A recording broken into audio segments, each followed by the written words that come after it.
గురువు తిరోగమనం దృష్ట్యా కర్కాటక రాశి జాతకుల జీవితం మారబోతుంది. కర్కాటక రాశిలోకే గురువు తిరోగమనం జరగబోతుంది. కావున 2026 సంవత్సరం మార్చి 11వ తేదీ వరకు గురుగ్రహం కర్కాటక రాశిలోనే తిరోగమనం చెందబోతున్నాడు.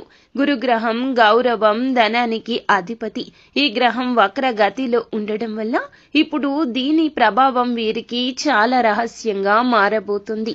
ద్వాదశ రాశుల్లో ఈ రాశి వారికి ఇదే రాశిలో గురుగ్రహం తిరోగమనంలో సంచరిస్తుంది. ఉద్యోగ పరంగా కొత్త అవకాశాలు లభిస్తాయి. మీరు ఎక్కడ పెట్టుబడి పెట్టినా లాభాలైతే అందుకుంటారు. కాబట్టి ధనాన్ని ఎక్కువగా ఆదా చేయగలరు. స్నేహితుల సహాయ సహకారాలు పరిపూర్ణంగా లభిస్తాయి.